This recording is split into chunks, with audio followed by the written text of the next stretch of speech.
Are you about to punch someone because you're not quite sure how to integrate a quotation into your essay? Relax. Welcome to Using Quotations, a teacher helper video by me, Ashley Marshall.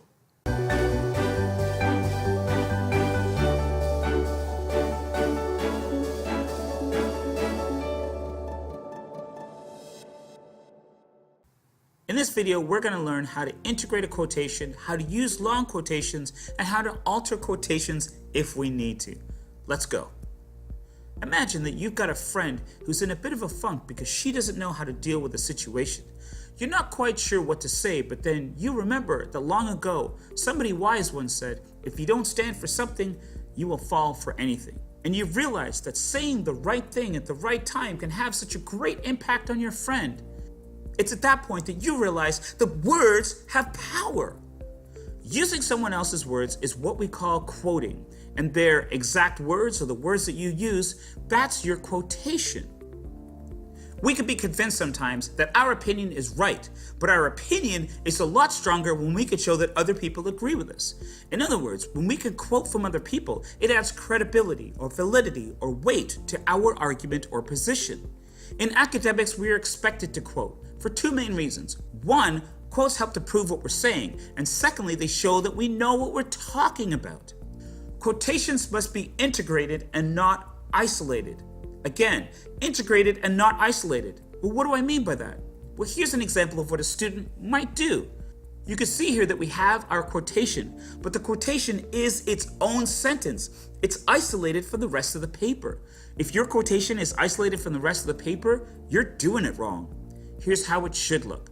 Baba makes several ironic statements when raising Amir. The most significant of these is when he says that there is only one sin and that is theft. We find out later in the novel that we can see our quotation is here, but ahead of it we have these words here that make the quotation an integrated part of the essay. If it looks like this, you're doing it right. You may also notice that our citation is inside of the punctuation marks, but it's right after the quotation. The quotation we're looking at, there's only one sin and that is theft, is part of a much larger quotation. But what if you wanted to use this entire thing? How would you quote that? Well, since it's longer than 3 or 4 lines, the entire thing would look like this. You'll notice that there are no quotation marks here, but the entire quotation is indented. The citation is still here, but it is after the punctuation. Well, what if I only want to use part of it? Maybe the first and the last part here. In that case, we do this. You'll notice these things here. That's called an ellipsis. An ellipsis indicates missing words. What if the quotation doesn't say exactly what I want it to say, and I need to add some words? Well, that's easily done too. There's only one sin and that is theft. When you tell a lie, you actually steal someone's right to the truth. You'll notice that we've added the word actually. We put it in square brackets to indicate that it is not the original person's words. These are our words. And remember, don't use the word quote when quoting. Well, what do you mean by that, Ashley? Here's an example that students often do. We can see this in the following quote. There's only one sin and that is theft. We find out later in the novel that you can see the word quote is used here. If you're using the word quote when quoting, you're doing it wrong. The correct format is here. We can see this when he says there's only one sin and that is theft. We find out later in the novel that you can see the word quote isn't there. If you've quoted without using the word quote, you're doing it right. In this way, quoting is actually kind of like going to the bathroom. It's something that we do, but it's not something that we announce.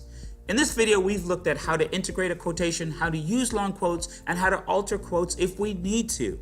If you're interested in why we cite sources, what MLA format is, and what Purdue OWL and EasyBib.com are, you need to check out Citing Sources in MLA Format, another teacher helper video by me, Ashley Marshall. Ooh, a subscribe button, a Facebook button. Ooh, go on, click. You know you want to. They're right there. You can do it. I believe in you. Click.